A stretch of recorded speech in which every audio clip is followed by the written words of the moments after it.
High school seniors Finch and Violet have absolutely nothing in common besides being in the same grade. Finch is violent and unpredictable and has been labeled a freak ever since middle school when he confessed to a friend that he often sees sounds and it feels like his senses are being bombarded by tons of information all at the same time. Violet, on the other hand, is a cheerleader, gets good grades, and is one of the most popular girls in school. When Violet's sister suddenly dies in a car crash, everything changes, and Finch and Violet's paths cross in a way that no one could have expected at the top of the high school bell tower, contemplating suicide. When the two of them get paired together for a geography project that involves exploring hidden gems of their state, the unlikely friendship between the two of them begins blooming into something a little bit more. In Jennifer Niven's first YA novel, All the Bright Places, she artfully shares the story of two teens in turmoil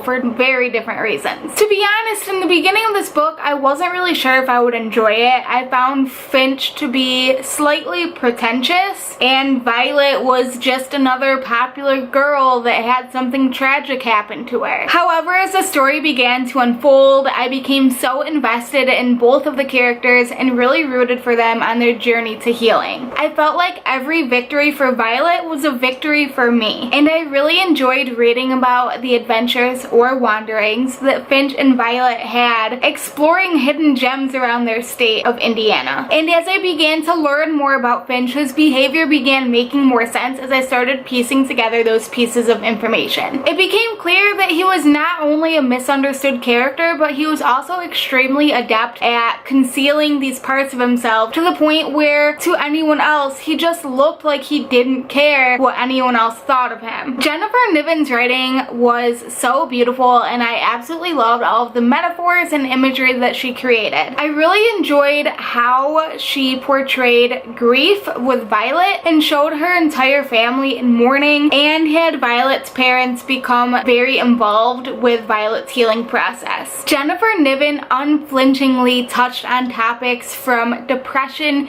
to grief, divorce to bipolar disorder in a way that was at times heart-wrenching but always genuine and real. Towards the end, this book also takes on a mysterious aspect that I, as an avid lover of paper towns and Looking for Alaska, both by John Green, thoroughly enjoyed. Needless to say, I was absolutely hooked from page 1 and left a sobbing, emotional wreck at the very last page. Violet and Finch couldn't be more different, but they soon realized that they have more in common than they thought. Can they both find the healing that they need, or as one rises, will the other fall deeper into darkness? Only together will they be able to wander and discover all the bright places.